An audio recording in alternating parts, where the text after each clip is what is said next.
Hello, and welcome to another live stream. Another zero notice live stream, just because that's the way life goes sometimes. I'm hoping either this Friday or next Friday to be able to have a slightly more scheduled live stream, but no promises at this time because I'm still figuring out the schedule. But I do plan on doing a Friday live stream at some point this month. We got some people in chat already. Just going to pop out the chat like a ninja, like I normally do. I'm going to share this everywhere, and then we're going to dive in. Wayne Nation and Stupid Robot Fighting League. Can you hear me, and is there that horrible echo again? You won. What did you win? Did you bet that I'd be live streaming today? In which case, you absolutely won. You won yourself a whole internet. Okay. Not feeling 100% today, so might not be my usual high energy show. But I want to do what I can. Let me just quickly share this live stream in a bunch of Facebook groups of YouTubers, and then we can dive right in.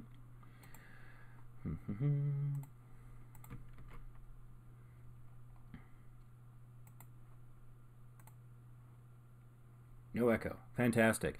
You know, I went back and I watched a little bit of the previous live stream, and that echo was horrific. I think I misunderstood how bad it was when I was broadcasting, and so I feel bad if I kind of minimized the experience, because I think the first person who commented, they said slight echo. And so I really took the slight to heart, and then I think I discounted every comment that followed as being like, oh, well, there's just a slight echo, like a reverb or something. Everything's... No, it was pretty nasty. That's part of the reasons. Well, one of the reasons I'm inclined to do this is because I don't want my most recent live stream to have such audio problems. So what happened was last time is I didn't plug the mic in because I forgot, like some kind of chump, and I was broadcasting for a good 26 seconds with no audio until I finally realized what was going on. And then I think basically connecting the mic mid-broadcast is not a thing you want to do. You want to connect the microphone before starting up OBS is my advice. And so that's what I did today. That's what I did for every other live stream except the last one. So, okay, I've shared that to all the places. I've got my chat up. I think I'm ready to go. Wayne Nation. And you can hear me. Fantastic. So, here is the quick introduction to the live stream and how it works. I don't know how long I'll have. I'm hoping for maybe an hour, but no promises. I know people get a little twitchy when I don't broadcast for long enough. One time I had to do like only 40 minutes, and some people were upset, but I'll do what I can. Anyway, so here we are, live stream. What do we do in the live streams? I do channel reviews, I do live tutorials, I answer your questions. Questions about being a YouTuber, about managing a large... small YouTuber Facebook group, whatever you like. You know, you can. The chat kind of determines, you know, how we go and what we do, what we cover. So yeah, that's that. There are two basic rules to these live streams. One, I won't be subscribing to anyone, and the reason for that is I don't want the chat to become a bunch of people trying to sell their channel to me. That's not what this is about, because sure, you might get one more subscriber, but I want to try and give you tools that'll get you a multitude of subscribers through improving your processes. So it'll be long-term growth versus a one-time shot in the arm. And so I'm thinking that's much more valuable to you and the other people watching as well, because something that applies to one channel could easily apply to a lot of other channels that are watching this either live or on the replay. So that's rule one. Rule two is I'm not going to be watching any videos. I might dive into some of the SEO around a video. I might do that. But I'm not going to watch any videos for a couple of reasons. I don't want any content ID matches. I don't want people thinking I'm trying to host your content or steal it or anything. I absolutely am not. I'm just here to hopefully make everyone, you know, a little bit more successful at YouTube, if I can. Or at least maybe spark an idea, give you an outsider perspective, something. I'm not purporting to be an expert. I have a history with YouTube in the sense that, you know, I've got 400 videos on my primary channel, Vacation Impossible, with 1,100 subscribers and 400,000 views. Those numbers may or may not be impressive, and that's fine. I'm not here to brag or anything. I'm just trying to give you my perspective of where I'm coming from, so you can take my advice or recommendations or thoughts with the appropriate grain of salt. And then I'm also the administrator of the Small YouTubers Boost Facebook group, which earlier today passed 59,000 members. And so that group's been going strong for a little over 2 years now, and I felt I've learned a lot there. I've been filming since 2001. I've been on YouTube since 2006. I've been uploading to YouTube since 2008. But I've only really been taking it seriously since late 2016. So that's my background. There you go. So here we go. Let's dive in and see what I can do. And like I said, I'm not feeling 100%, so it might not be my usual high energy self. Anyway, Wayne Nation, what can I do for you? Do you want a channel review? Do you want me to... also, if you guys want me to look at like the tags and stuff on your videos, that's fine. But the first thing I'm going to do is pause that video, and so that's not going to be great for your watch time. So I want you to know what you're getting into. Let's just see what Wayne has had to say to see if he's requested anything. I once did a video where I didn't realize my mouse double-clicked the record button, and I played a game for 2 hours with nothing recording. Oh, I've been there. Okay,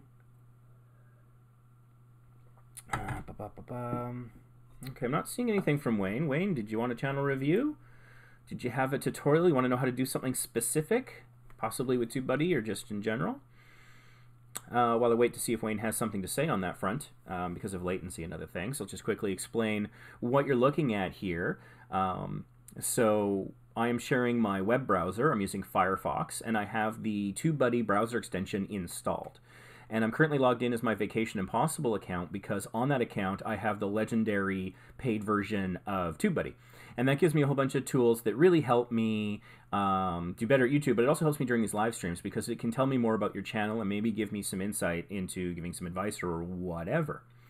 And so if you see over, everything's reversed on this camera.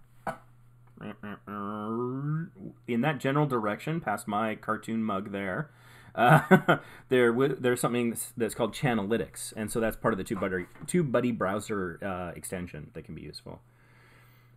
Let's see here.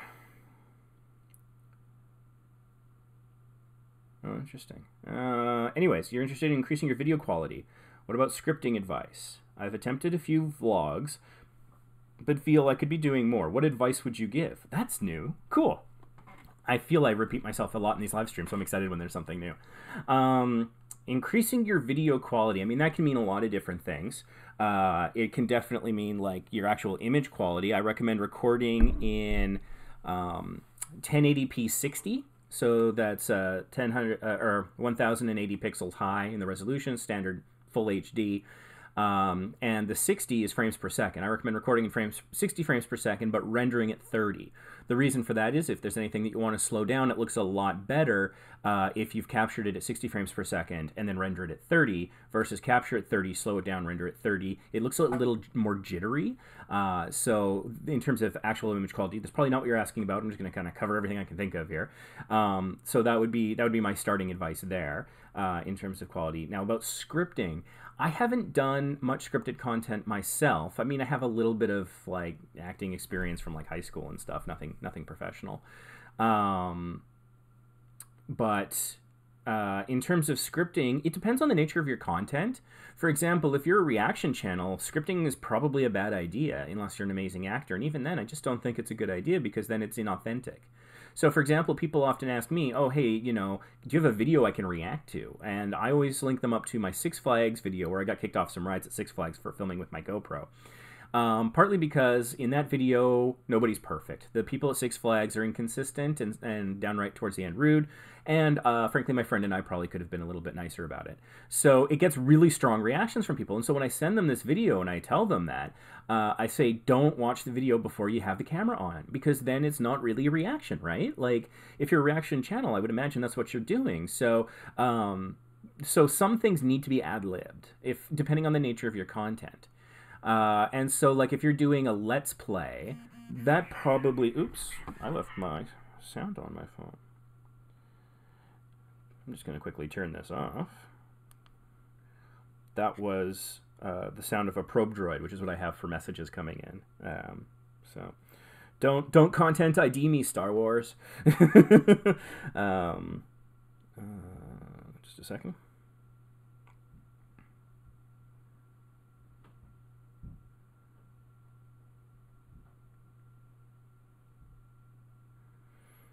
Okay. So anyways, So yeah, there's certain things that you don't want scripted. So if like you're playing a game and you're reacting to the things, I mean you don't, maybe you don't consider yourself a reactor, you would consider yourself like a let's player or something, then letting things organically happen in the moment is fine. And maybe to make that more engaging, you cut it down to the interesting parts, something like that. It depends on what you're doing, and obviously live streams can't be too terribly scripted. That having been said, scripts are not a bad idea. It depends on what you're doing. So like, I made a kind of a commercial when we rebranded my channel as Vacation Impossible. It was a big spoof on Mission Impossible. We had a script, tons of different shooting. We were shooting in, everywhere from Vancouver to Toronto.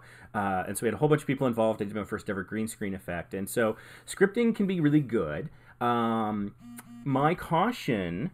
oh, this is interesting. Hold on. I might actually have longer to live stream than I thought.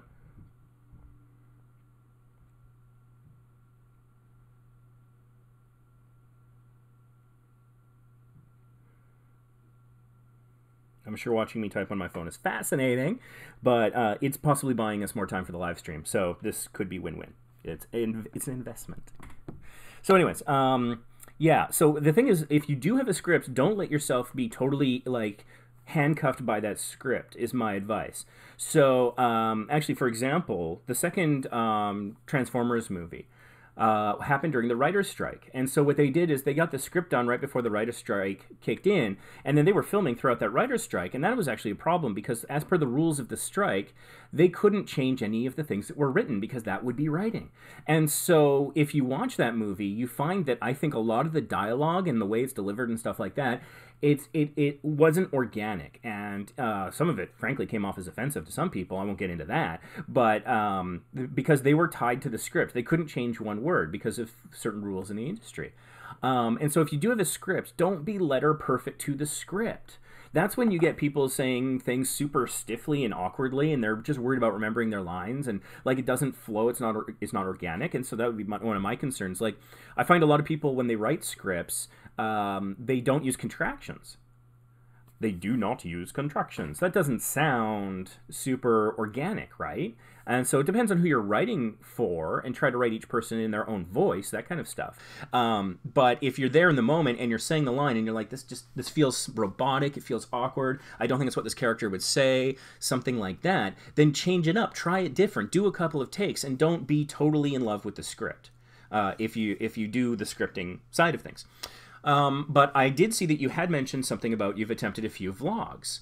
And so scripting a vlog, I don't even know if what I do is vlogging at all. I have like a podcast that I record, and so for that I have topics. And so I don't know that you need to go full script. You might just want to have a couple of topics in mind, maybe think out in your head a little bit before you hit record what kind of things you're going to want to say possibly. And the thing is, generally speaking, as long as you're not doing something live or something where it can only be one take, like the middle of a zip line that you just paid for or something, as a travel channel, that's a factor that we have to consider. Don't be afraid to do it several times or rehearse a lot. If there is a script, rehearse. Talk to yourself in the shower. Talk to yourself in the mirror when you're shaving and brushing your teeth. Well, maybe not brushing your teeth because something's in your mouth, but you get the idea, is that you vocalize it and then you hear it. And sometimes you write something, but when you hear it out loud, you're like, wow, that was actually really stupid. I've done that plenty. I've written tons of stupid things down, and when it came time to say them out loud, I'm like, I can't say that. That's dumb. I got to make it better. And so in the moment, you're like, what would I say in the moment? And then you adjust it. But there's no such thing, I think, as over-rehearsing, as over-practicing. And so if you're worried about your delivery and how engaging you are, you can record several takes and then cut them between each other. And that could provide some visual difference because the shot will be a little different. And you can also pick and choose the best parts of each take. So that's another thing you can do. For example, on this channel, Small YouTubers Boost, I do these tutorial videos. If I was feeling better, I probably would have done one today, but I just wasn't on my game. Got a bit of a headache, tummy ache. Don't worry about me. I'm fine. But when I do that, also because I'm sort of in an apartment. I have neighbors. Neighbors make sounds sometimes. The heat will kick on or something will creak. My chair will creak. Whatever will happen, I'll accidentally touch the desk. Sorry, headphone users. And so what I do is I do 3 takes of everything.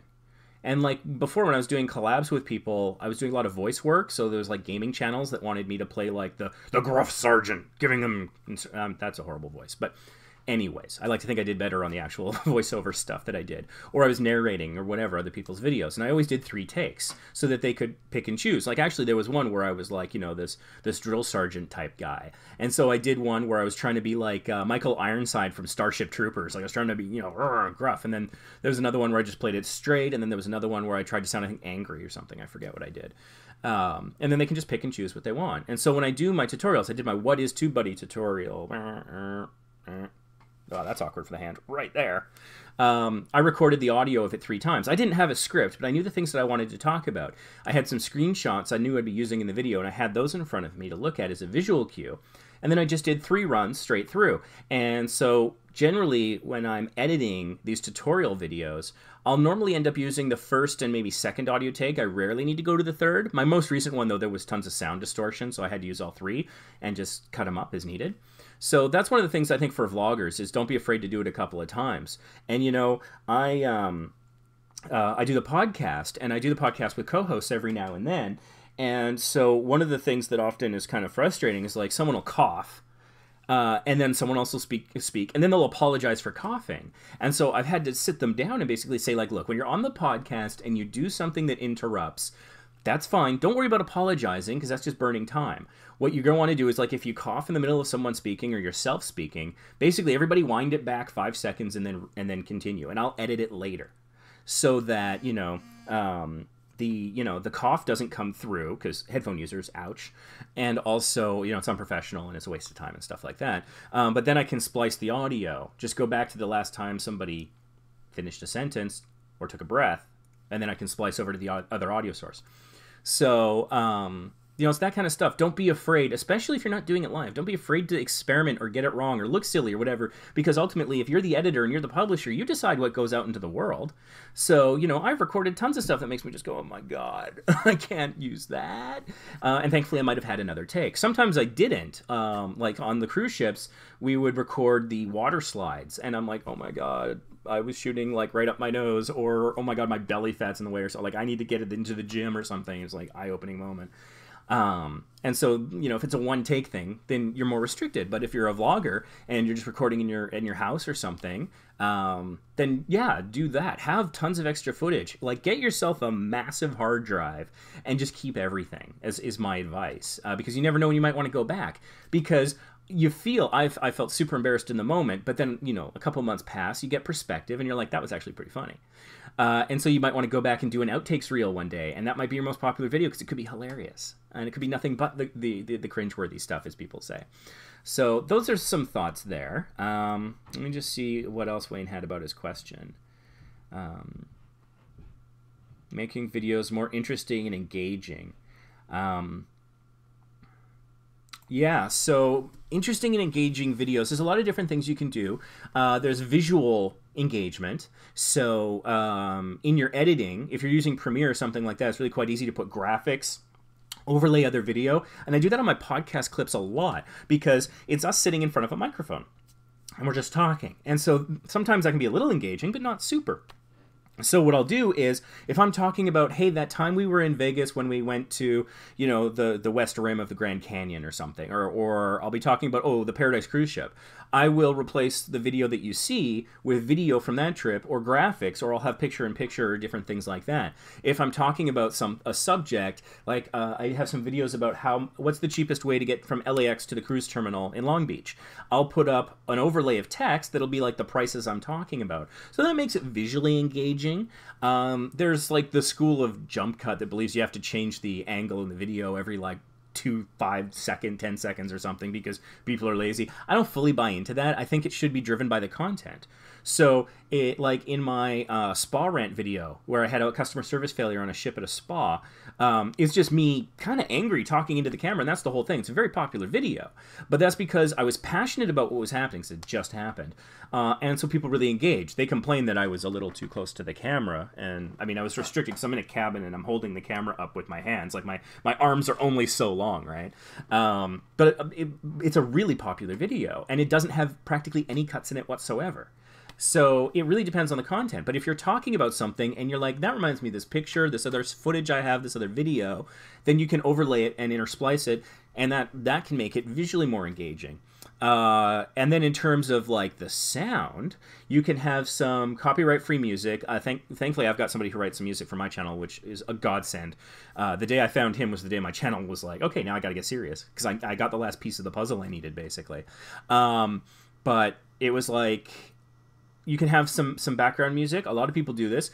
But try to be aware. You don't want it to distract from what's going on. You don't want it to add to the volume so that the volume gets too high.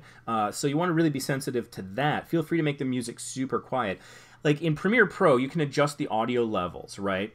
And so like if you go negative 5 to 6 decibels, then it's not likely to spike the audio. But if you want it to be just like, you're watching it before you render it, and you're like, there's something missing. This is a little... you can put in audio, but make it like minus 22 decibels, so it's really quiet in the background. And like when you watch television or a movie or something, there's a lot of music playing in the background that you're not consciously aware of, but it sets the emotional tone or just makes it more interesting. It makes the time pass faster if they're having to get through important plot points they couldn't skip. And so it's funny because like I remember years ago, I forget where I had the opportunity to do this, but it was, you could watch... Actually, I think I was on the studio tour at NBC, I think is where this happened. I was in Burbank. And they let you sit down, and they were talking about Foley artists. These are the people who do the sound effects. Why does a punch sound not like that, but it's actually somebody punching a bag of meat? Because it makes the sound that we associate with punching, and the mic records it better. Foley artists, right? So... the idea behind that is they were like, well, let's appreciate what Foley artists and the composers do for a show. So you watch a clip of like a cop show or something, right? You're like, okay, that's cool, right? They catch a bad guy, whatever. Then they show it to you again, but with no music. And you're like, this is eerie. This is weird. Something is absent. I don't know. And like you find yourself constantly like, I don't know how to feel. And so the music often tells people how to feel. And so choosing the appropriate music for what you're talking about, you know, if you're talking, and sometimes counterpoint is good. So if you're talking about something sad, then super happy upbeat music might not be appropriate. The juxtaposition will make people uncomfortable. It won't feel right. And if you're talking about something stressful, actually, you might want to do juxtaposition, which is you go in the opposite direction. So, for example, I'll watch like a Roberto Blake video or something, and he'll be talking about creators burning out and stressing and stuff. And the backtrack, the music on that is actually really mellow and calming, which is good because he doesn't want to add to the anxiety of his audience. He wants to talk about reducing the stress, even though stress is what he's talking about. So those are some useful things to consider from an audio standpoint. And another important thing, I think, is if you do a lot of talking like I do, and hopefully I'm not horrible at this, is you want to vary your delivery. You want to care about what you're talking about. And if you're passionate, your voice will naturally find its ebb and flow, that it's not all in one monotonous delivery. You're not reading off a page. And that's the other thing, too. If you are scripted, you want to try to get to the point of memorization where you're not reading every word off the page. Maybe glance at it periodically to be like, what's the next topic? What's the next sentence? Little cues you can put on a cue card. That could work. And, you know, that's the other thing. Hey, you want to talk about making things visually interesting? If you've got an opportunity for a prop, grab it. So you can make little cue cards for yourself. I've done public speaking, and I don't write every word that I say on one of these. I'll write, like, some keywords. I'm like, I got to remember to punch that word, or that's the next topic, or or what's that guy's name that I want to thank, whatever. That's the stuff that actually makes it on here. Very few of the and, the, is, was, those sorts of words, because I can fill that in on the fly myself. And it comes down to practice as well. So you want to vary your voice and try to really, you know, express yourself through your tone of voice, your pitch, all those different things that I don't even fully understand. And by basically making it something you care about, by being passionate about it, that's the easiest way to do that. But ultimately, these things come down to practice, whatever you're doing. Malcolm Gladwell says if you spend 10,000 hours at something, you get to a point of what he calls unconscious competence. It's when you're so good at it, you don't think about it anymore. And so sometimes you just got to grind. You got to put out maybe 100 videos before your videos legitimately get good and you start getting traction. And that can be discouraging for those get-rich-quick people. But those are the people, the ones who do that slog, who do that 100 videos. Because I had tons of videos out on my channel before I started taking it seriously. So I had at least that background. Those are the people that are going to make it because they're there. They're constant. That's why when I talk about setting goals, I say try to have a content creation goal, not a subscriber goal. You can't control subscribers, but you can absolutely control, almost, depending on your life and situation, how many videos you put out. So you just got to keep at it, and you get better at it.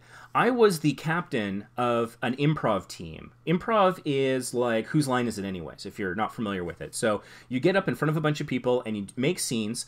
Like 90% of them you try to make funny, maybe 10% you try to make sad or otherwise emotionally engaging, but mostly comedy is the way to go to get your audience in. And you have nothing. You're up there with people that you might know and have practiced with, but you have to ask for things to talk about from the audience. In fact, a little bit like what I'm doing right now, because I'm going based on chat. So the idea is that you might get, can I get a non-geographical location? Somebody shouts out Canada, and I'm like, non-geographical, idiot. Long story. That always happened when I was captaining the improv team. But anyways, you don't have scripts. You don't have anything set. You just have to trust in the people that you're working with, but you also have to think on your feet. And you start off and it's rough. And it's not good when you start because it's a skill like any other. It's like building a new muscle and you got to work at it. So I was on an improv team for 4 years. And in the latter 2 years, I was the captain of the improv team. And during those 2 years, we made it to the provincial quarterfinals. And we got our butts kicked by this other team that it was a privilege to watch them kick our butts. I could use stronger language, but I want to keep things family friendly here.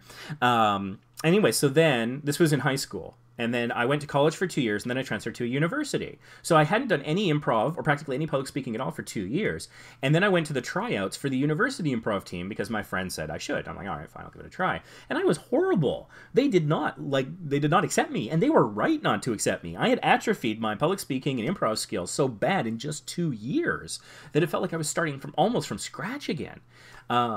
And so that's just one of those things, and that's why, people talk about consistency, and I'm against upload schedules. I don't like daily, you must do daily, all that kind of stuff. That's too much pressure.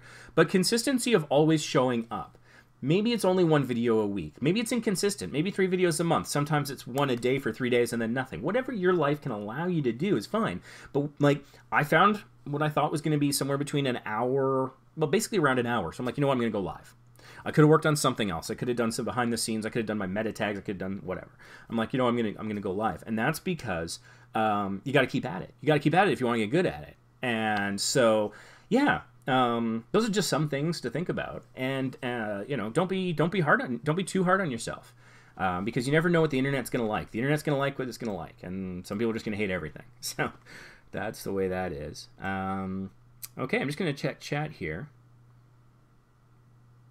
So, Stupid Robot League says, smash the like. Yes, smash the like button. God, I hate myself saying that. Oh, but I mean, do please click like. And that's one of the things, too. Like, when the new monetization rules came in, and my channel, Vacation Impossible, gotta get the plug in there, got demonetized as a result of the new amounts, the new threshold, my real struggle was subscribers. And I almost never asked for subscribers on my channel before. We did it once. There was a video we made when we were trying to take a cruise to Bermuda, and Hurricane Joaquin got in the way. And so we were spoofing so many things. We were spoofing The West Wing, or at least the Aaron Sorkin style, and we were spoofing Batman. So at the beginning, there was a title sequence that comes up like an Aaron Sorkin show, where it has the Times New Roman white font against a black background, and we called it the Disaster Show because our trip was totally sent off course, literally. And so I was using audio cues and all this other stuff. And so, and you got to make videos for yourself. The homage to The West Wing, I don't know that anyone else is going to care about, but I feel really proud of that. And then at the end, we left it as sort of a cliffhanger. Like, we didn't tell the audience where we were going. It was supposed to be Bermuda. Now it's not Bermuda. And so I had this idea of doing it like the end of a Batman TV series from 1966, that era. And so there would be this announcer would come in, and he would be like, "Will our heroes get out of this mess? Tune in next week." Like, something like that. And I couldn't quite do the voice myself, clearly. So I contacted my friend John in Victoria. I got him to do some voice work for it. And so we're trying to figure out how to do it. And this was partially scripted. The voice work was scripted. But of course, I told him, make it your own, do what you want with it. And so he asked me, he says, well, I can't tell them to tune in next week because it's the internet. Like, they could be watching this 5 years from now. And I'm like, yeah, you're right. That's a challenge. And so what we did with it was we were like, tune into the same Bat channel, the same... And then the guy was like, it's like this breaking the fourth wall where the announcer kind of realizes that something's wrong. He's like, next, well, it's the internet. There's no real schedule. Subscribe? It's like that was the only time we asked for a subscription on the channel, was because it was funny and it was organic, it was coming from the content. And so I really struggled with asking for it. I tried different things. And ultimately what I decided to do is, because I do have a paid version of TubeBuddy, it comes with Roberto Blake's YouTube Starter Kit sample pack. It's a mouthful, but it's got a bunch of different images, and so one of them was like an end card. And I watch what other people on YouTube and professionals and other things do with their end cards, and I noticed that a lot of talk shows, they get tons of traffic because they're talk shows, at the end, you know, Stephen Colbert or Kimmel or whoever, you know, Kimmel does some funny things. I tried that. It didn't feel right. And Colbert had some funny ones. He had this great one that he stopped using, which was, you know, something like click subscribe. It's almost as fun as skip ad. And I'm like, that's very funny. But now he just uses an end card where there's some music playing. Fallon does this as well, where there's some good music playing and it's just an end card with some links. And so that's what I do now, both on Vacation Impossible and Small YouTubers Boost. And I am seeing steady, consistent subscriber growth from that. So I'm like, okay, maybe that's good enough instead of like asking people. But you got to do it for yourself. I've made videos that have I put so much effort into, that have virtually no views, that I'm doing things that I swear to God I'm only, like, me and one other person on the planet is going to appreciate. I'll give you another example. I was in London, and I went on the HMS Belfast, which is this World War II era destroyer, I believe. And so we're going through it, and I had some footage, but because of the nature of where we were, I couldn't use the source audio. There was bad echoes, there were a lot of sounds, there were certain things that were playing, there was music I didn't have the rights to was playing. Not that I cared about that back then, it was before I had my composer. And also the color quality wasn't really good, and I tried a little color correction, I don't know how to do that, so I couldn't make it work right. So I'm like, what am I going to do with this? And then I got thinking, I was like, okay, well, it's almost black and white already, because for whatever reason, the lighting in there didn't pick up much color. So I'm like, I'm going to make it like a silent film.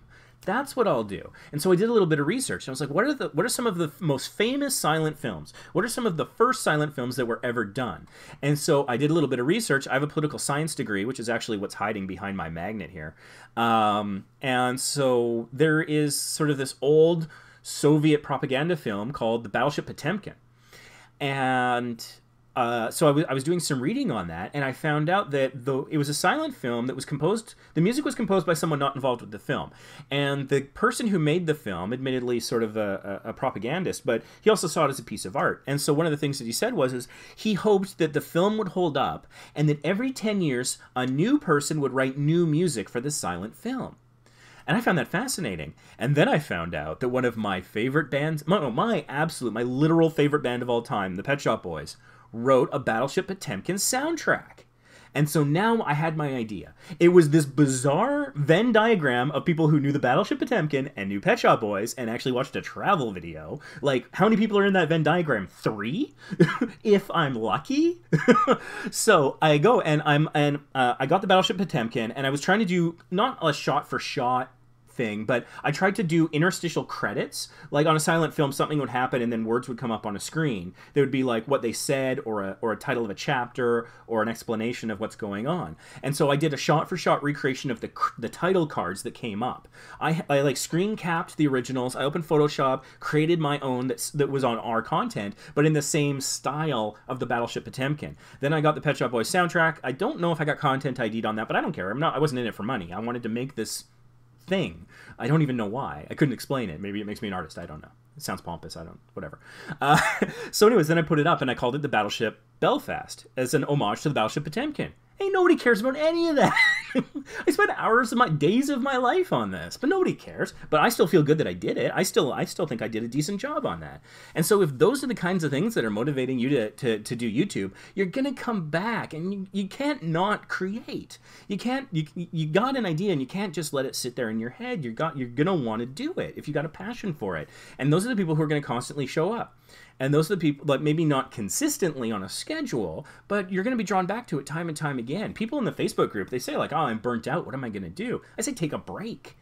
Take a break until you get to the point where you can't not. You can't resist the urge to go and make that video, because that's when the video is going to have your passion, and you're going to care about it. And then, script or no script, voice, practice, experience, whatever or not, if you're talking about something you care about, then you're going to hopefully do it in an engaging way. I don't know if my whole Battleship Potemkin sidebar was boring or not, but you can't say I don't give a damn about it. All right, let's see what else we got here. My beard journey. I haven't shaved in a couple of days because it's the weekend, and I haven't tidied up my head in a while because every time I find free time, I'm with you folks. I'm not shaving my head. Somebody remarked in the group recently they found my Hell's Gate video, which was the second video I ever shot back in June of 2001, and they're like, "Oh my God, Ray had hair." And I'm like, "Yeah." I do have a video on Vacation Impossible where I shaved my head for the first time, so you can enjoy that. Yeah, the mukbang. Anyone here? I'm here, Goblin. Maybe my Battleship Potemkin story scared everyone away. It's like, no, tell me where to click to get views. Binti Syed, I'm not cooking. I'm not sure if I'm saying that right. Are you still around? Did you want a channel review, a tutorial? Did you have a question? Do you want me to talk about something or not talk about something? Can you review my channel? Cool.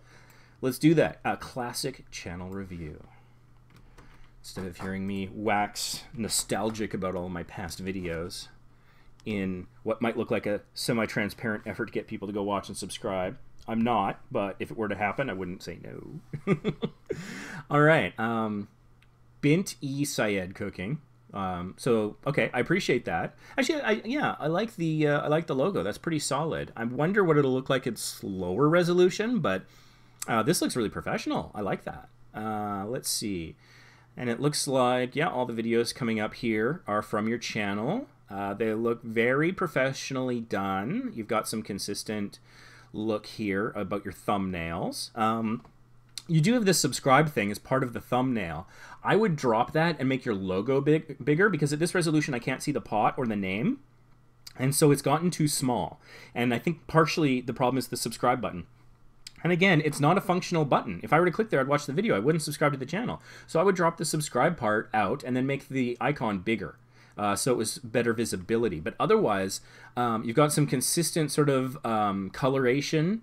And I like that in terms of the overlay, the graphic overlay.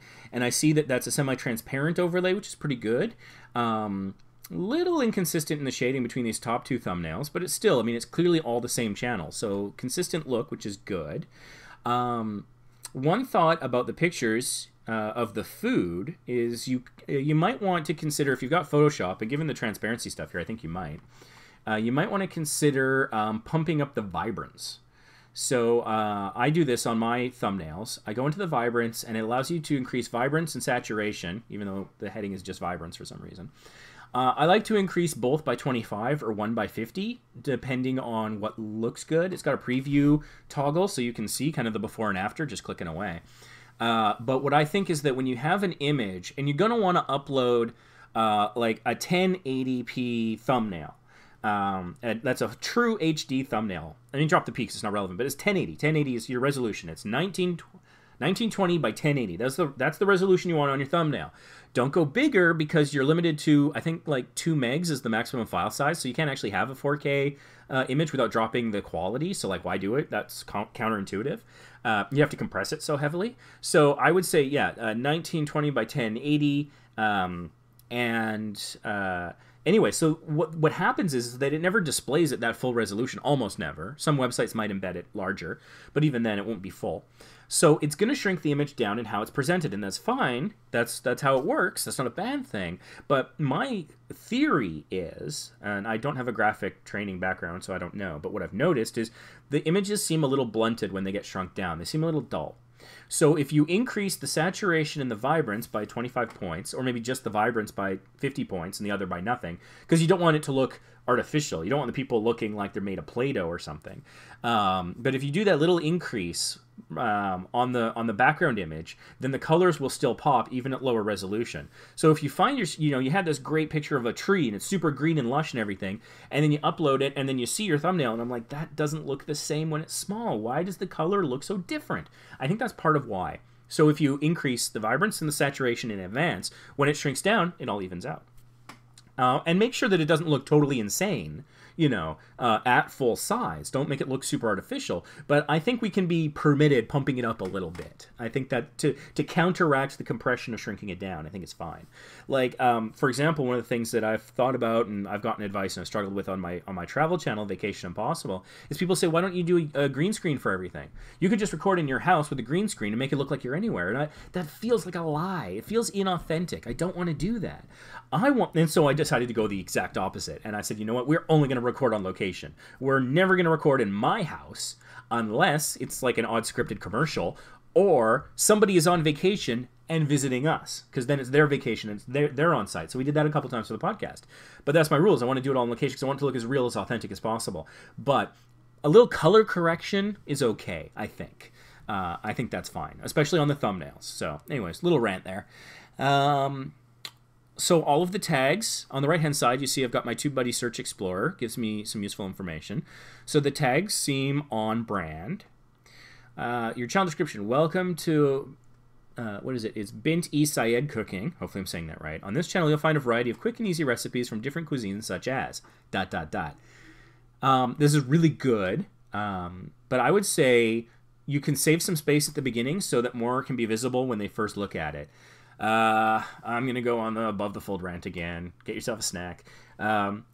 So there's a phrase called above the fold, and it's a very, very important and something to keep in mind when you're doing YouTube or web design or anything else. Back in the day of newspapers would be folded in half and they would put on, a newsstand somewhere. So people walking by would only see things above where it had been folded. This was prime real estate. Advertisers paid more to be up there, and the editors really pulled their hair out trying to get the best headlines up there. So people would go and pick it up and read more and buy it. So that is true for YouTubers as well. Everything that people see on their first landing, either on your channel or video in search results or your page, everything you see without clicking anything, without scrolling, that's above the fold. Prime real estate. Use it to its absolute maximum. Be super critical about the stuff in there. And so being super critical, I would say that instead of the way that it's phrased now, I would say on Bint E Syed Cooking, you'll find a variety. Okay, so you've dropped in that edit, you would drop the word welcome and channel, because those are two words people are not searching on YouTube, and if they are, it's not changing their results, trust me. So if it just says on Bint E Syed Cooking, you'll find a variety of quick and easy recipes from different cuisines such as, and now that we've taken out those extraneous words, you'll be able to get one or two of those cuisines in there. And if somebody sees, oh, Indian or Asian or Italian or whatever it is, that could be their thing. And so they're going to be like, oh, hey, click. But right now, I don't know what cuisines it is, because it drops off just before that. You could be trying to entice people with it dropping off there, but I suspect that's probably not what you're trying to do. All right, 42 videos, 58 subscribers, so we've got a decent amount of content to work with here. Let's take a look. I'm going to pause this video. Got a channel trailer with recipe highlights. Nice. Well done. And you list them out. I got nothing to add to that. Smart. And even where I paused it, it looks pretty good. I see that you're using an editing program that does have a watermark, so that might be holding you back a little bit, but at the same time, it's pretty small channels, so you might not be prepared to make some sort of investment in stronger software, and so that's fine, but it looks like you're doing very well for what you've got. So you've got your banner here, which has got some good things going for it. The background color doesn't quite look like it matches the color in your profile picture. And so for slightly improved branding, I would, if you've got Photoshop, I suspect you don't, but if you did, this is just the program I know. So there's probably equivalent other things out there. There's an eyedropper tool that you basically click in an image and it will sample that color, pull it right out. What I would do is sample the center of your pot from your profile icon and isolate that color and use that color as your background for these rectangles you've got, because right now it looks like it's lighter than that. And so that would be an improvement on two fronts. One, it would be more brand cohesive because your profile and your banner would be using the same color palette. The other thing, or at least that one same color, the other thing is it looks darker in the profile, which tells me that if we make that box a little darker, then the white text against it will pop even more. It's doing fine the way it is, but it could be a little better. Also, one thing you might want to consider is the formatting of the name, because in the image you have the hyphens before and after the E, which helps me kind of understand how to enunciate it, even though I'm probably butchering it, and I apologize. So possibly putting the hyphen in the banner, I don't know. It's up to you, something to think about, because it's not in the actual name of the channel. And that's actually something to think about too, because at 59 subscribers, before long, and with a professional channel like this, I don't think it will take you long, you're going to be hitting 100 subscribers. And when you hit 100 subscribers, you're going to have an important one-time only choice to make. And that's what you want your custom URL to be. I believe there might be ways of changing it afterwards, but in certain parts of YouTube, they say that you can't, and others they say you can after a certain time. So let's just assume it's a one and done. How exactly do you want that formatted? Are you going to want it to be just inside cooking with no hyphens, no underscores, no spaces? Do you want hyphens? Do you want an underscore? It's something to think about if you haven't already. And so that's typography is important about a brand, using a consistent font and using the same formatting of how you write your name. For example, my second favorite band of all time, Hootie and the Blowfish. Way back in the day, I made a tiny little fan site on GeoCities, because that's how far I go back. And I had my little MP3s personally, and I had the albums and everything. And so when I was working on making sure my MP3s were set up properly, making sure the website was set up properly, I started to notice, I was like, wait a minute, Hootie and the Blowfish. Is it the word and, or is it an ampersand? And so I checked Wikipedia, I busted out my albums, and I looked. And consistently, they use the ampersand. So the proper way of writing out that name is with the little ampersand sign, not with the word and. And they are on brand. They never write it with the word and. Not ever, not once. I've never seen it. So that's interesting, but that's brand consistency, and it makes it more recognizable. So do you want the hyphens or not? When do you use the hyphens?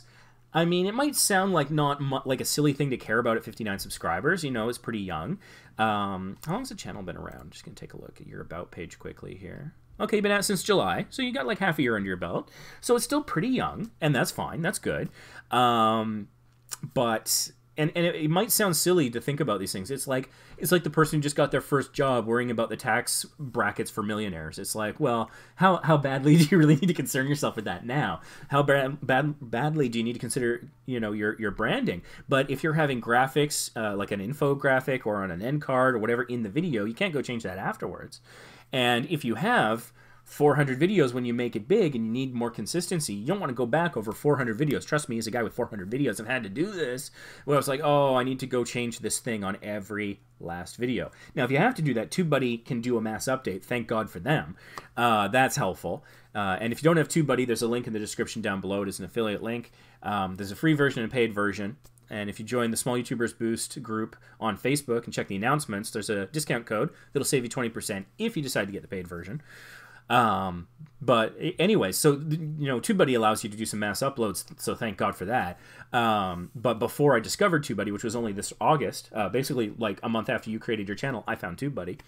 I would have to go in and like, oh, I gotta add an end card to every single video. I gotta find an info card every single video. Oh, I gotta caption every single, you know. And so some of those things you can mass update and some you can't. But so if you're able to decide on certain consistent things, what font do you want to use to represent your brand? How do you format it? What's your color? If you know that, because like I struggle with colors for Vacation Impossible. We're black and red. Sometimes we're blue and white, and sometimes, you know, we've also got our little gold coin logo thing. So we're all over the place with colors. I'm not good at that. I freely admit it. For Small YouTubers Boost, I try to keep it red and white for the most part, with like a little bit of gray as a highlight, just because that's sort of on brand with YouTube, right? But anyway, so the earlier you're able to maybe set that, it's something you don't have to think about every time. What font am I going to use in this title card? No, right now I'm using Bebas New. That is my font. It scales nicely. And so, you know, those sorts of things can create a consistent look. And why is that important? It's important for a couple of reasons. If you have fans and they end up finding you on different social media platforms, or maybe when you like someone subscribes to you but they don't turn on notifications, they don't get told when you have new videos out, but it might come up in their recommended a little bit more or on their homepage. But even still, the way YouTube does that now, it's not super favorable for channels. So if you've got something, and you're doing this on your thumbnails very well, I'll say, but everything that makes it a little bit more consistent so they can identify, be like, hey, wait, that's that cooking channel I like, I'm gonna click on that. Everything you can do gives you an advantage there. The other thing is it looks more professional, and let's talk about verification for a second. Now, YouTube has their new verification threshold, which is you have to apply once you get your silver play button, basically. 100,000 subscribers to get certified. All right. So I'm not worried about that anytime soon. I'm not even worried about hitting the 30K where I get to sell t-shirts and have memberships.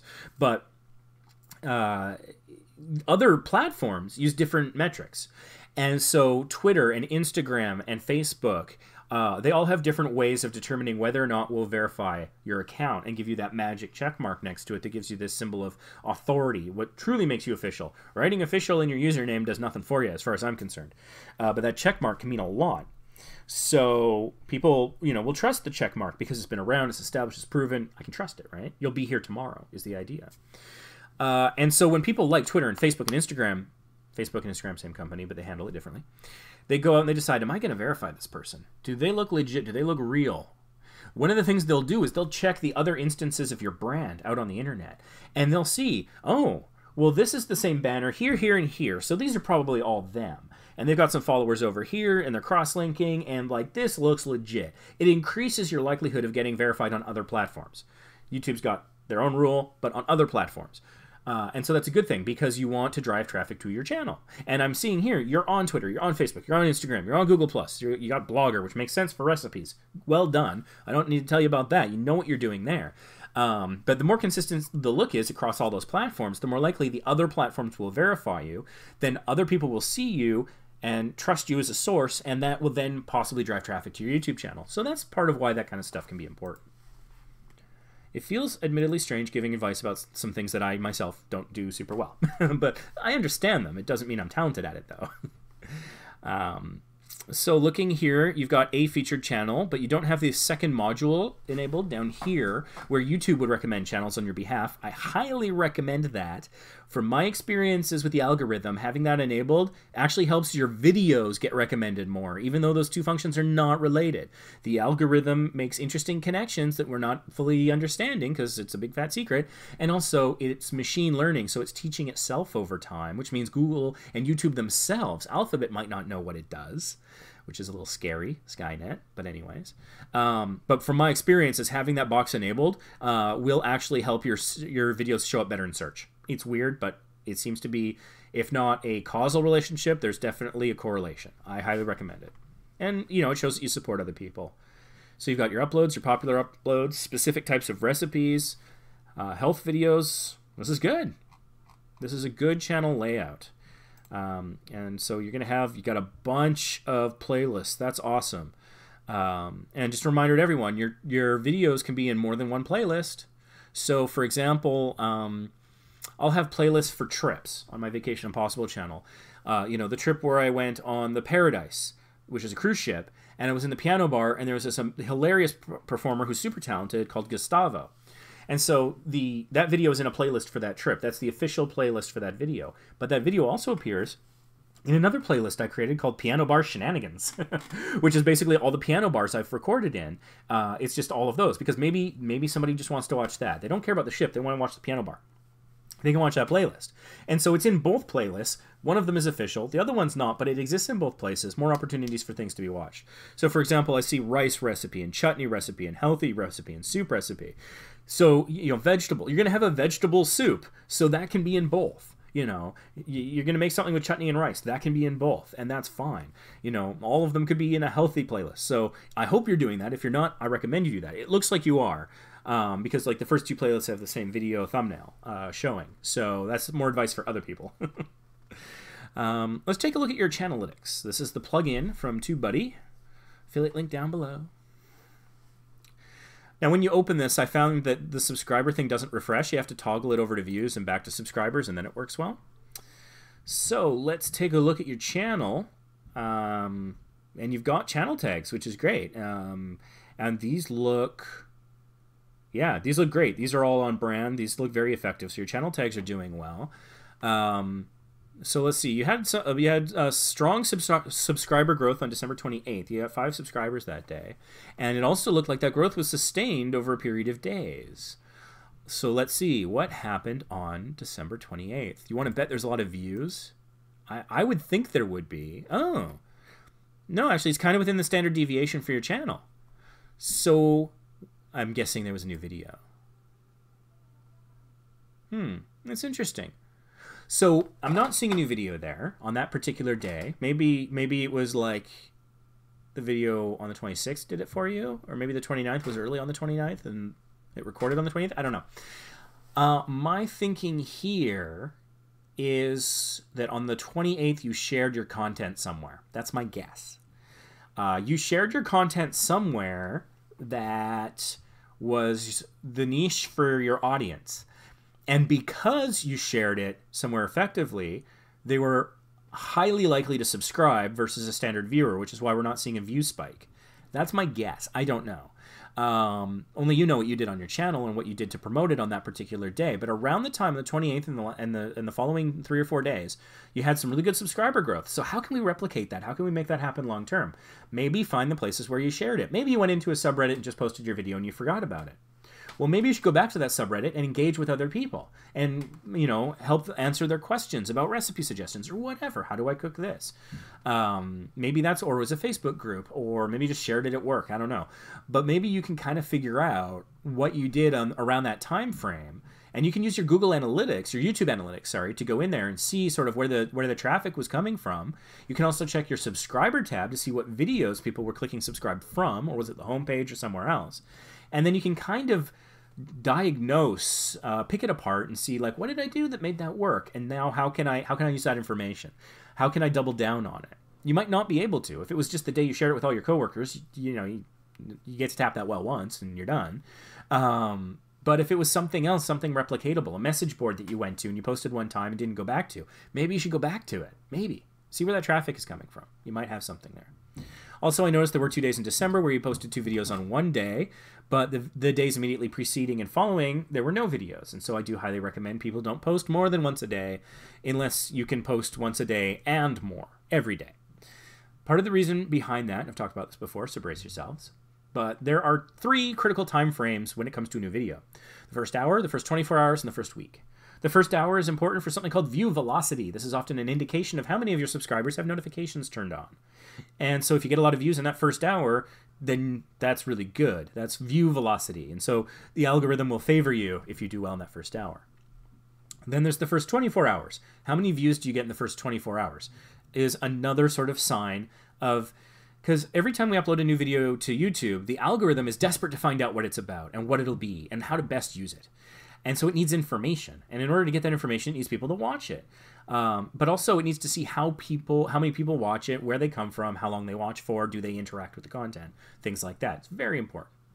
So in that first day, you know, if you can get 100 views in that first hour or that first day, 24 hours, then that makes an impression on the algorithm. Anything above 100 is good too. But I feel that that's a good number to shoot for, because I've noticed if my video gets 100 views in the first hour, I've got a hit. It's going to do very well. It's going to get at least 1,000 views in its lifetime, possibly tens of thousands. If it gets 100 views in the first 24 hours, it'll be a solid video. It'll get several hundred views. Maybe one day after a couple years, it'll hit 1,000. Solid video. That's just my personal experience. And of course, more is better. But that's just that's where I find the magic starts to happen, is around those numbers. Now, why is a week important? It used to be said that the first 7 days of a YouTube video is the only 7 days of a YouTube video. And that's true, that's where you'll get probably the majority of your views on most of your videos, and you'll get most of your ad revenue then if you're monetized. But it's not necessarily true. I had a video that I filmed in Portland where I reviewed this communist-themed soda called Leninade, which is actually really quite good. I posted it, got like 30 views in a month, and then no one ever saw it again. And then 5 years later, suddenly people started watching it, and now it gets consistent views. Like 10 views a day, but that's pretty good for a video that didn't get more than like 30 in its first month. So there's the exception. But generally speaking, the first week is really, really important. And why is that? Part of it is because there are different, I want to say tags, I'm not sure what they're called. But when you look at a video on like the recommended on the right hand side of your YouTube experience, you're watching a video, whatever, and there's recommended, sometimes you'll see little boxes, little boxes that'll say something like new or CC. CC is closed captioning. New means it's less than a week old. And those tags are kind of important. The new tag is sort of YouTube's way of telling people it's new, for one thing, but it's also itself, on day 8 that goes away, and that means something. And that's because in that first week, it's trying to give you like a solid week to figure out what your video is about. Obviously, not all of your subscribers are going to be awake in this global marketplace of ours in that first hour. And so the algorithm has an account for that.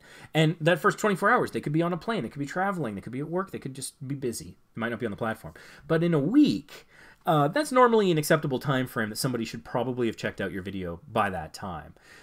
If we look at TV ratings, for example, they have live ratings, which are people who watch it right away, but now they have live +7. And that's people who DVR, or I guess TiVo, if you want to be old school, the show, and then watch it later. And so it gives, the ratings used to be just in that live broadcast, but they've realized, no, wait, hold on, there's a lot more people also watching within the first week. But that's as far as TV ratings generally go. So that first week, it's important on television, it's important on YouTube, because it's both video medium, and, you know, advertisers look for particular things, very similar in both places. So that first week's very important. So, but let's get back to that 24 hours. That first 24 hours where you're hoping your subscribers will watch your video. If I'm subscribed to your channel and you have 2 new videos come out within 24 hours, and I see one, I might click one of them, but I might not realize the other one's new as well. They're competing against each other for that critical first 24 hours worth of views. And so I would say try not to have your videos compete against themselves in that way.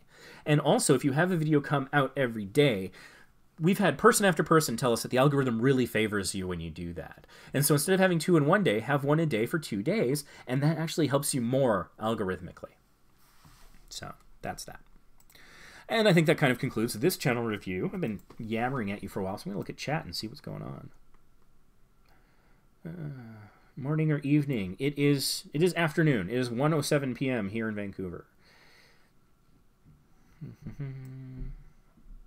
Wanted to pop in and give a thumbs up. Thank you. I appreciate it. Oh yeah, the thing I was going to talk about with regards to smashing that like button. That's just my personal taste. I don't mean to criticize people who do that. If it works for you, all the more power to you. It doesn't match my personal taste, I guess is what that is. And everyone can have their own taste. There's no accounting for taste. I've asked accountants. So the like button, and the way that when I do try to get people to click like, and when I was experimenting with that before the end cards and stuff, is I explain to them. I say, please click like if you've liked this, because it will help other people discover this video. It's not an ego play. It's not that I get that, you know, what is it, dopamine hit from seeing those numbers go up. I mean, everybody does. You probably do to some extent, but it's not like I'm a dopamine junkie for that. It's like, oh yeah, give me the likes, yeah. It's not that. It's the fact that I understand the algorithm, and I know that those likes mean that my video is more likely to be recommended to other people in both search, recommended, and up next. So if they like it, and try to do this at the end of the video, because if they've stuck with you till the end of the video, strong likelihood they like you. They like the video, they like the content. So those are the people to ask. Not at the beginning of the video before you've proven yourself, because that could kill your chance to prove yourself. He's asking me for a subscription and a like and a comment at the top of the video. Forget this. I'm going somewhere else. That's my personal reaction a lot of the time. I have to really be invested in what they're saying. I'm like, there's information in here that I really want to see, so I'm going to put up with this nonsense, in my personal opinion, to get to it. But if I wasn't already invested in trying to get whatever nugget of information was in that video, I'm not going to sit through that. I mean, like, this is stupid. I'm going to go somewhere else. I'm going to go to something else with my time. I'm going to click off the video. So I say ask for the like at the end, and my personal approach is just explain to them, hey, if you've liked this, please give it a thumbs up so it'll help other people discover the video. If it helped you, it might help them. And so make it like a pay it forward kind of request if you want to give them that action item. But just saying smash the like button because everyone else says smash the like button, it might work for some people, but that's not how I want to do it. Okay, what else we got here? Oh, it looks like Achilles Melee joined the chat, which is cool. I saw you were live streaming on Twitch earlier today, but it must have been less than an hour, because by the time I woke up, because you went live at like 9, and I woke up sometime after 9, and I didn't get on the computer until like around 9:50, something like that. The stream had already ended, so I guess I missed it.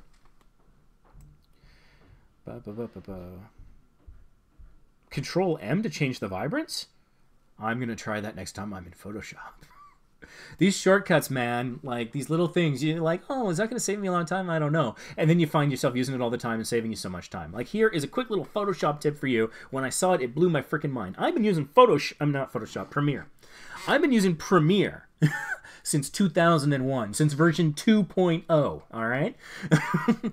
And then it was 2017, I think. I watched some video on YouTube, a tutorial about how to edit faster. I'm like, I can't learn anything, but I'll check it out. Sure enough, if you've got a gap in your timeline, like let's say that you've spliced a video and you've cut out part of it and you want to bring those two pieces together.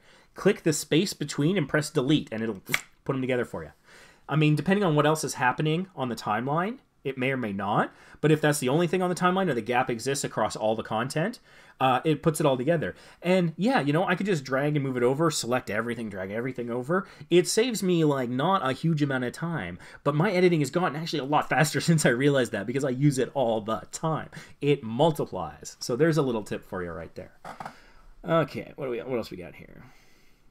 Waiting for a review for 5 streams. I hope I get to you. I just got to try and be fair. So, daughter of Syed. Oh, okay, that's cool. Yeah, I got to find a way to be fair to everybody here, and so I go by the order in which people speak up in chat, basically. It's a first come, first serve because it's the only way that seems fair for everyone. So if you really want to get your question answered, your tutorial showed, your video or channel reviewed, whatever, not video review, but, you know, meta tags, whatever. If you want your channel reviewed, subscribe with notifications and then just try to get to the live stream as quickly as possible. I'm going to be doing one on either the 11th or the 18th, one of those 2 Fridays. I don't know the time of day, and I will try to share once I know. In the Small YouTubers Boost Facebook group, I think I'll probably post something once I know the day. Missed most of this 40 minutes. How long have I been going for? I've been going for a little over an hour. Cool. This distracts me from my headache and my tummy discomfort, so I think my tummy's getting better. One person always dislikes the live streams. Thank you. You know, it's funny. I was talking to someone just yesterday, and I was there was a video that somebody had shared in the group, and I'm not going to name any names because I don't want to crap on anybody's content. But the subject, the video was about. I try to watch videos that are posted in the group every now and then. I try to make 20 minutes every day to watch and give feedback if I can. It's getting harder and harder to find the time because I'm doing these live streams now. But I went to this one video. It was like how I retired at 29. It was shared, I think, yesterday. And so I watched it. It's like a 13.5-minute video. And it's not until around the 11-minute mark that it actually gets into what it's talking about. The guy's like, oh, I applied for this job and then I didn't get it. And then I heard about this job through this complicated story and then I applied and didn't get it. And then I got this job and it paid me that much. And then later I got that. And it was like, it wasn't full of like, it wasn't really a how, you know? It was just sort of a story. And then around the 11-minute mark, he was like, and I made enough money that I can invest in real estate and that's how I got rich. And I was like, oh God, that's what it was. Okay. And so I was like, you know what? I'm going to do this guy a favor. For one thing, I gave him a massive watch time. A 13.5-minute video. I watched it till at least 11 minutes. So that's pretty good retention. I was multitasking on my phone while it was on my desktop. But I'm like, hey, you know what? I'm going to be a nice guy and give this guy an interaction. But here's the thing. That actually is a nice thing to do, believe it or not. I mean, thumbs up is better than a thumbs down. But the algorithm looks at all the interactions. If people like, dislike, or comment, all of that is a plus to you. The thumbs up gives you a better plus than a thumbs down, but YouTube wants to see people engaged. They want to see people caring about your content. They want to see, like, maybe you pissed them off, but they felt something. They were engaged. They were clearly paying attention if they were engaged enough to take the time to click to say thumbs down. So a thumbs down actually helps. You know, they say like, oh, how do you deal with the haters? I say, thank you. The haters, I grind them up and use them for fuel. Maybe I don't grind them up, but whatever. And so like, hey, somebody's thumbs downing this live stream. Thanks for the assist. I appreciate it. A thumbs up would be better though. All right. What else we got here? Didn't miss much. I went on and on about scripts and practice and improv. For good or ill. I told the story of the battleship Potemkin.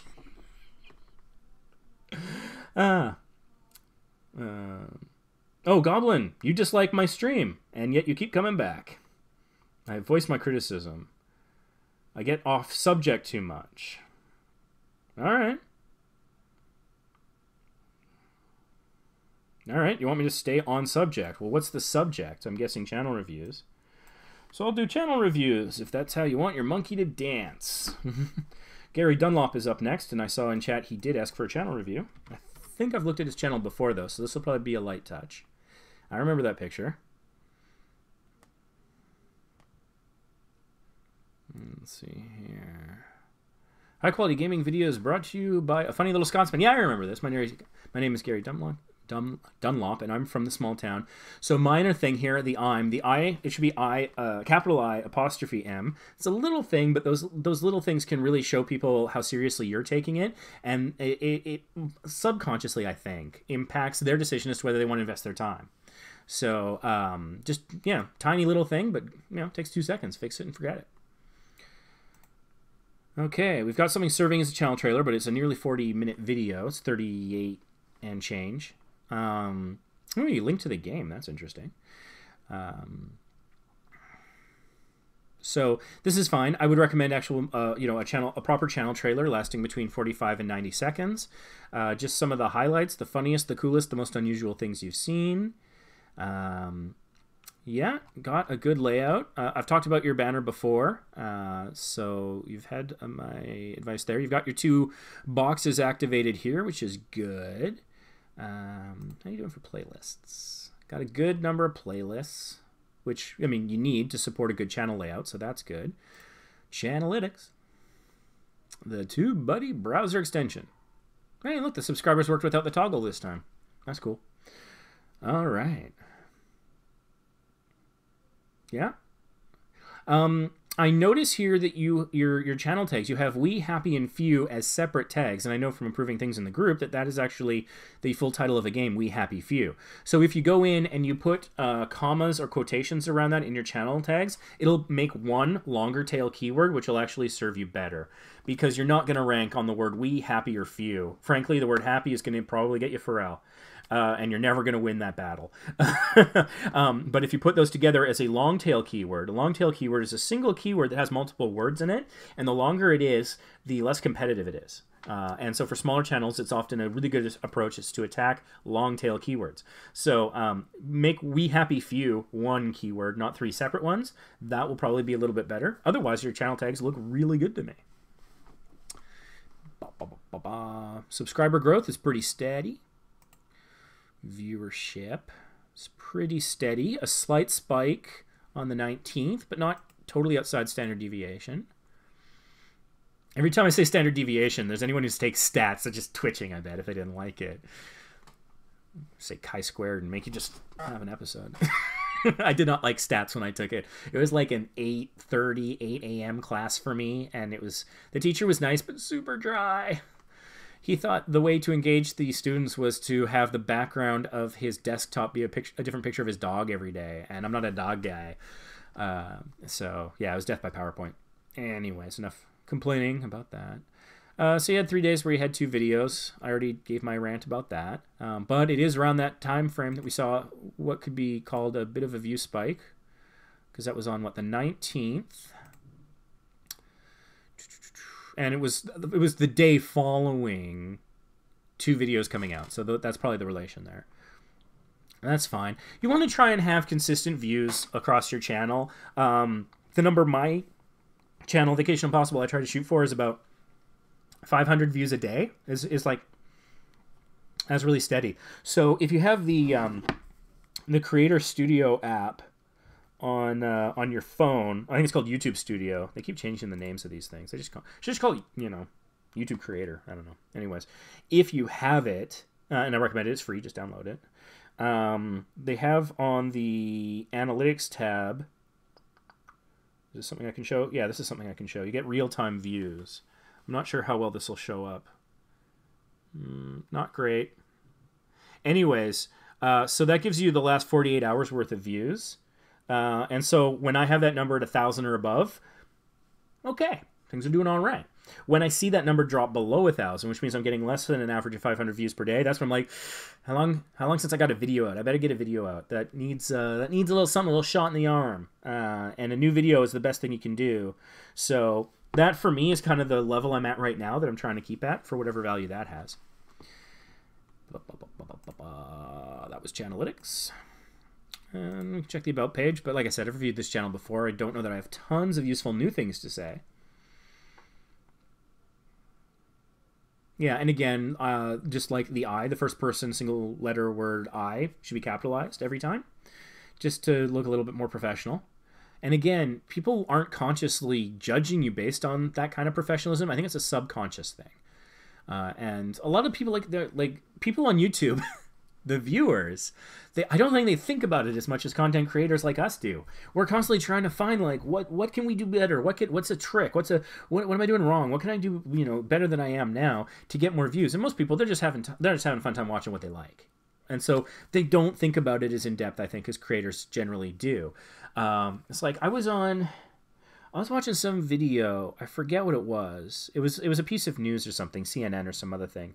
And I was watching it in my browser, so I've got the TubeBuddy plugin there. And so I just happened to glance at the tags. And I saw that they had used a tag on it twice, the same tag twice. I'm like, come on, guys. There's a thing in TubeBuddy that will remove all the duplicate tags from you. So if you've accidentally, like my last 2 videos on Vacation Impossible have been Punta Cana. And so I might accidentally type that tag twice because I'm just trying to get it all out, right? And then I just open up, it's the sort option when you're editing or uploading. And it brings up all the tags. It'll show you if you have duplicates. And there's a button to remove all the duplicates for you. And then it can also sort them by your best tag first. Okay. I'm going to need to wrap this one up. And so, unfortunately, I won't be getting to everyone. And honestly, if this live stream is not what you want, then that's fine. There's other things out there. I'm just trying to find all the free time I can to help as many people as possible. And if that's not suiting your particular standards for whatever you're expecting here, I apologize, but I never said I would get to everyone, and I make no promises. I'm just doing my best to try and give you advice and ideas. So that's all I've got there. So anyways, yeah. I think that's sort of about it. Just try to look as polished and professional as possible, unless not being polished is part of your brand. And people subconsciously respect you more for it. It's not necessarily a conscious choice as they're just going through. But if you had 2 identical video descriptions, and one was hard to read because it was just one long run-on sentence with no periods or commas or anything, and the other one was nicely formatted and spaced and easier to read, which one are you going to click on? Make it so that you're more likely to win those battles every time. It's a little tedious, a little bit, but it could pay off in ways that you can't measure. So you're just going to have to take my word for it, or not. You don't have to trust what I'm saying. I'm just going to take one last look at chat, and then I'll give you your mission. Someone's asking to get their post accepted. Please don't message me when you want to have a post accepted in the Facebook group. That's not going to get you to the front of the line. I might just put you at the back of the line if you're asking for special treatment. I mean, if it's something special, like you're doing a live stream channel reviews and you're like, hey, could you approve this right away so that I could, so I can get it in the group? But like maybe something like that if there's a reason. But if it's just, I want my video approved now, I'm not going to do that faster for you because you decided to waste my time by messaging me. I'm just not. We get to the approvals as quick as we can. And I do apologize because the group has been very busy lately. I think that a YouTube community in January is a lot like a gym in January. There's a lot of people joining. I think our retention's better. I think the people who are still here in February are the ones that are gonna make it long term. And so I don't want to crap out anyone who's recently joined because, hey, a new year is a great time to start something new. For whatever gets you to start the thing that you want to do, whether it's a new year, your birthday, or somebody's told you, or you just had an idea, or you just felt like it. Whatever motivates you, use it. And so that's great. But that does mean that we're having, like, I woke up today to 195 people waiting to join the group. That might not be the highest ever, but it's pretty bloody high for the group. And so we are having a lot of stuff in the group. And so the mods, there are 9 mods plus myself as the admin. There's 10 of us. We're trying to approve things, as quickly as we can. We got our own lives as well, though. I'm spending time doing this live stream instead of approving posts right now. I hope that's the right choice. I hope it adds more value to the group and is more supportive. But I don't know. Maybe just getting 100 people sharing their gameplay videos would be more helpful. I don't think so. And I will get to that. And one of the things we do have is post pre-approval. So if you write good descriptions for your posts, minimum 2 words describing what the video or channel is about, don't write a 500-word essay about how many subscribers you have. Don't go on for screens and screens about the fact that you edited it all weekend. You can, but also I'm just looking for 2 magic words so I can click approve. I want to click approve. Believe me, I want to approve. It's faster to approve because then people don't message me afterwards saying, why didn't you do it, jerk? And don't call me a jerk. I'll ban you from my chat anyways, or from messaging me. I probably won't ban you from the group. Depends on how bad you get. But The idea is that I'm just looking for 2 magic words because we have a minimum 2-word thing. So if you're playing a game, say the name of the game. I'll approve you every single time. You know, something like that, because then people know what they're clicking on before they click on it. You know, oh, this video has 50,000 views and I worked on it for, 3 weekends and I filmed it on a Canon and I used some new effects. That could be about video games, makeup, murdering people, traveling the world. Who the hell knows? People deserve to know before they click on it. And that's why we have this approval process. So just 2 words. That's all I'm asking. I'm begging you. 2 words, you get approved. And if you do it well, and if you do it consistently, we'll give you post pre-approval, which means it'll just post right away. And you won't have to wait for us to review it. I think we got about 2,000 people in the group right now that have post pre-approval. I haven't looked at the number in a while, but it's around that. And so, I want to give that because then there's less stuff that the mod team has to go through and review. So I want you guys to be successful. I legitimately do. I do get frustrated with the same problems over and over again that seem to eat up time. I could be doing things like this instead, but I want people to get post pre-approval. It makes everyone's lives easier. So, just make sure that you do that. And like I said, gamers, easy trick. Mention the game you're playing, and you'll get it. Do that consistently, you'll get post pre-approval. Other people, hey, if you're doing, and there's certain words, maybe I shouldn't be telling you this, little secret. There are certain words that if I see it, I just approve it. I try to scan to see if there's sub for sub, otherwise I just approve it. If I see funny, comedy, skit, sketch, makeup, travel, that's good enough. The thing is, YouTube is in 3 slices. A third of YouTube is games, a third of YouTube is vlogs, and a third is everything else. So if it's gaming or vlogging, I'm going to need at least 2 words. Really going to need something. But if it's something else, then sometimes I'll let 1 word go. Because comedy is really hard to describe. Here's my sketch. How do you describe it without possibly ruining the delivery of the joke? I get that, and so comedy stuff kind of gets a bit of a pass from me. I only require the 1 word. But anyways, those are some tips to get approved, and if you consistently do good descriptions, post pre-approval. And so for people who are upset that I'm not able to get to your channel, I do apologize, but I've got other things to do. If we can get this channel up to 1,000 subscribers and the subsequent watch time that I can monetize it, specifically for one thing, and this is something some people have been asking for in the group, is they want a super chat function for these live streams. And so for now, it's all free, and the best, fairest way I can think to do it is chronologically through chat. If there is a better way that is fair for everyone, I am open to hearing it. But for now, that's the best I could come up with. And so maybe someday in the future, we can do a super chat thing, but then that would have to be driven by some sort of donation structure. And that's how maybe some people could pay to jump to the front of the line. My vision is I would still go chronologically and do it free, but if a super chat came in, I would just jump them to the top of the line. That's the best I can come up with. It's kind of what Roberto Blake does, so I'm kind of stealing his idea.